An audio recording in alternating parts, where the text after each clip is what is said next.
భూమి ఆకాశములు సృజించిన దేవునికి మహిమ ఘనత కలుగును గాక.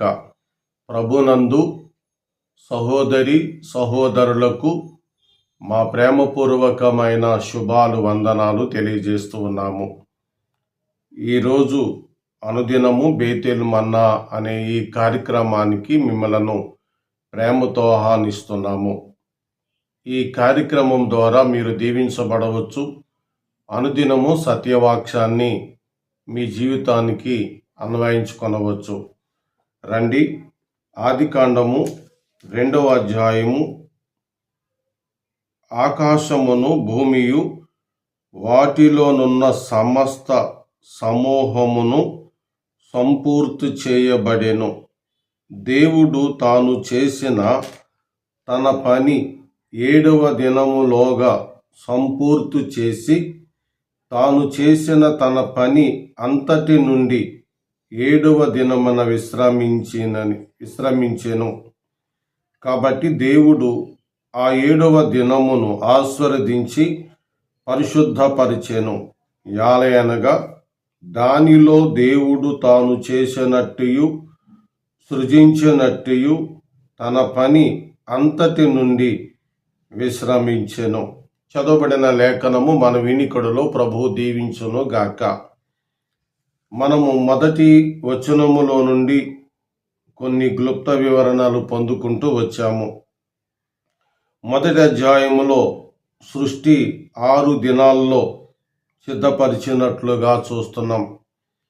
7వ దినములోపు తాను చేయవలసినదంతా సంపూర్తి చేసినారని ఇక్కడ మనకి అర్థమవుతుంది. అయితే 2వ వచనములో దేవుడు విశ్రమించెను అని చదువుతున్నాం. 3వ వచనములో ఆ 7వ దినమును ఆయన ఆశీర్వదించి పరిశుద్ధపరిచెను అని చదువుతున్నాం. ఈ లేఖనాలలో ఉన్న ఈ భావము దేని కొరకు రాసినారు అంటే, మొదటిగా సృష్టిలో తాను చేయాలనుకున్న పని అంతవరకు ఆయన చేశారని మనకి తెలియపరచబడటానికి, రెండవదిగా సృష్టించిన సృష్టికర్తను మనం ఆరాధన చేయటానికి ఈ మాటలు రాయబడి ఉన్నవి. నిర్గమాకాండము వచ్చేసరికి ఈ మాటల యొక్క మర్మము అక్కడ బయలుపరిచినారు పరిశుద్ధాత్ముడు. 20వ అధ్యాయము 8 నుండి మాటలు ఎలా ఉన్నాయి. విశ్రాంతి దినమును పరిశుద్ధముగా ఆచరించుటకు జ్ఞాపకముంచుకొనుము. 6 దినములు నీవు కష్టపడి నీ పని అంతయు చేయవలెను. 7వ దినమున నీ దేవుడైన యెహోవాకు విశ్రాంతి దినము. 7వ దినము నీ దేవుడైన యెహోవాకు విశ్రాంతి దినము.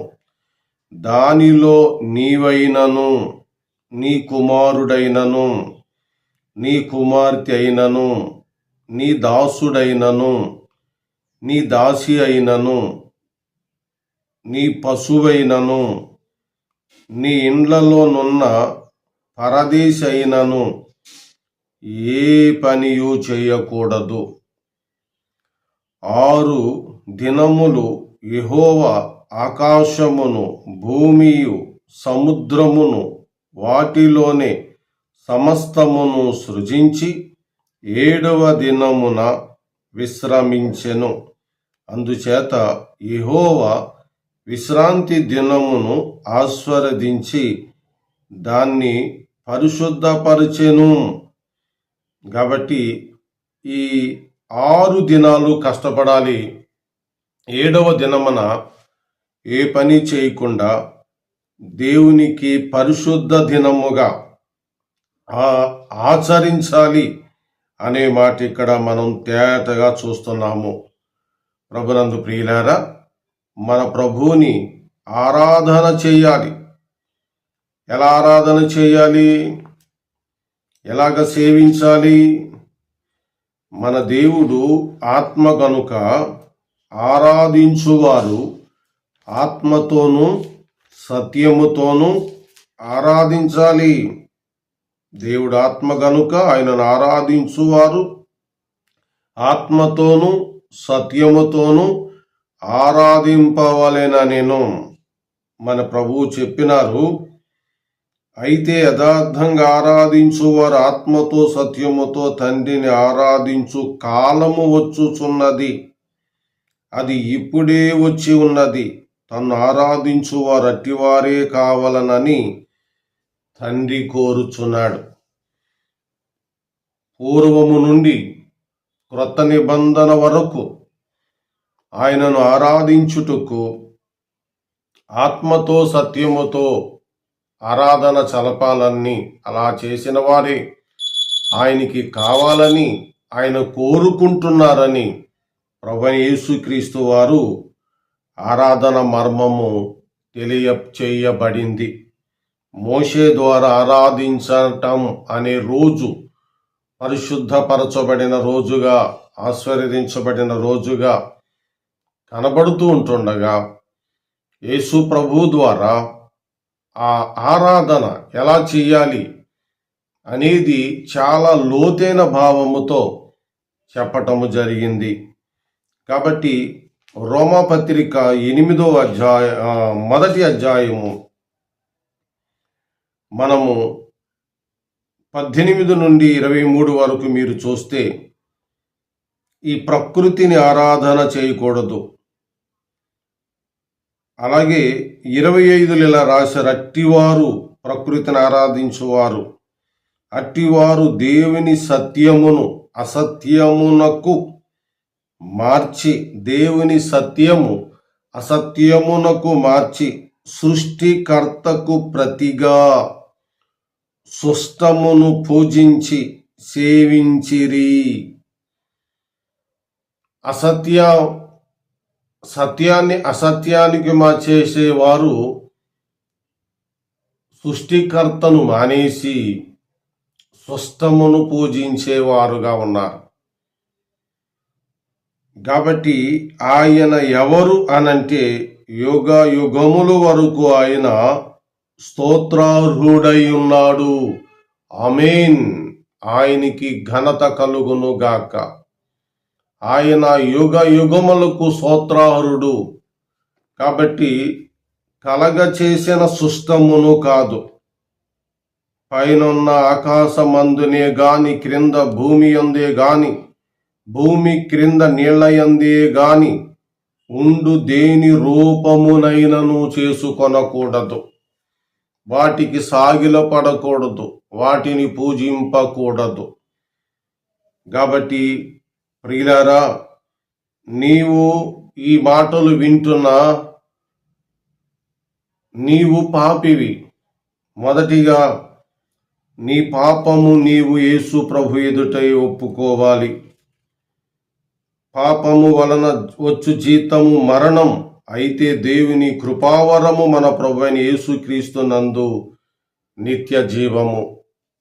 ఈ నిత్య జీవాన్ని పొందుకొని ఆయన ఆరాధించుటలో, ఆయన సేవించటములో, ఆయనను ఘనపరచటములో నీవు నిమగ్నమై ఉండాలి. మత్తయి సువార్త 15వ అధ్యాయములో సత్యాన్ని బోధించుటయే ఆరాధన, 7-9 వచనాలు. కల్పన కథలు, పారంపర ఆచారాలు మొదలగు వాటివి బోధించి దేవుణ్ణి వ్యర్థముగా ఆరాధించకూడదు. కాబట్టి నీ దేవుడు భూమి ఆకాశములను సృజించిన వాడు, నిన్ను కలగచేసిన దేవుడు. నీ దేవుణ్ణి ఆరాధించుము. ఈ బేతేల్ అనుదిన మన్నా నీకు సత్యాన్ని తెలియజేసింది. ఈ సత్యములో నువ్వు ఉంటే పరలోకము నీదే. దూరముగా ఉండి ఆరాధించుచున్న నీవు ఒక దినాన్న ప్రభు వచ్చినప్పుడు నిన్ను తీసుకుని వెళ్తారు గనుక అక్కడ నీవు ఆయన్ని ముఖాముఖిగా ఆరాధిస్తావు, ఆయన్ని సేవిస్తావు. కాబట్టి అందరూ దేవుని ఆత్మచేత నడిపించబడుదురో, దేవుని ఆత్మచేత ఎందరు నడిపింపబడుదురో వారందరూ దేవునికి కుమారులయ్యుందురు. చదవబడిన ఈ ఈ యొక్క అంశం అంతయ్యను మన వినికుడిలో ప్రభు దీవించును గాక. ఆమేన్. ప్రభునందు ప్రియులారా, మీ ప్రార్థన అవసరతలు ఏదైనా నుండి నన్ను తెలియచేయండి. మీ కొరకు నేను ప్రార్థన చేస్తున్నాను. ప్రేమ నమ్మకమైన మా పరమందున్న తండ్రి, మీ ఘనమైన శ్రేష్టమైన నామమునకు స్తోత్రాలు నాయనా. ఈరోజు ఈ రీతిగా నీ పిల్లలుగా మేము నీ వాక్యము విన్నాము. ఆది కాండములో ఉన్నటువంటి మొదటి 2 అధ్యాయం మొదటి వచనాల్లో ఈ మర్మము మాకు బయలుపరిచినందులకై స్తోత్రాలు చెల్లిస్తున్నాము తండ్రి. ఈరోజు నాయన నీ ప్రియ బిడ్డల్లో బలహీనులుగా నుండి, గుండె సంబంధమైన వ్యాధులతో ఉండి నాయన, మరి కాళ్ళు చేతులు ఇరిగి అతకబడిన స్థితిలో, అలాగే మూలశంక సమస్యలతో, అలాగే స్త్రీలైతే గర్భిణీ స్త్రీలుగాను, మరి కొందరు సమస్యలతోనూ ఆసుపత్రుల్లోనున్నారు. చంటి బిడ్డలను, పెద్దవారిని ముట్టి బాగు చేయండి నాయన. మీరు ఆరోగ్యం ఇవ్వకపోతే మందుల వలనను డాక్టర్ల వలనను జరగదు నాయన. మీరు ఆరోగ్యం ఇచ్చే దేవుడవు. నీ బిడ్డలకు ఆరోగ్యం ఇచ్చి నీ బిడ్డలను బాగు చేయండి. కొందరు మాదక ద్రవ్యాల్లో, బ్రౌన్ షుగర్లో, గంజాయిలో, ఇలాంటి తాగుడుల్లో మునిగిపోయిన వారిని విడుదల కలిగించండి. నువ్వు మాత్రమే స్వస్థత పరచగలవాడవు. నీవు మాత్రమే బాగు చేయగలిగిన దేవుడు నాయనా. మెంటల్ కండిషన్లో వారు నానా రకాలైనటువంటి విధానం కలిగి ఉన్న వారిని అందరినీ కూడా ఈరోజు దర్శించి స్వస్థతపరిచి బాగు చేయమని ప్రార్థన చేస్తున్నాము. ఈ దినమందు ఈ వాక్యం సందేశములో ఉన్నవారు అందరి అవసరతలు అక్రతలు తీర్చండి. మహిమ ఘనత ప్రభావములను మీకు చెల్లించుకుంటూ యేసుక్రీస్తు ఘనమైన నామములో ఈ ప్రార్థన అడుగుచున్నాము మా పరలోకపు తండ్రి. ఆమేన్. మరి అందరికీ వందనాలు. ప్రభు మిమ్మల్ని దీవించునుగాక. ఆమేన్.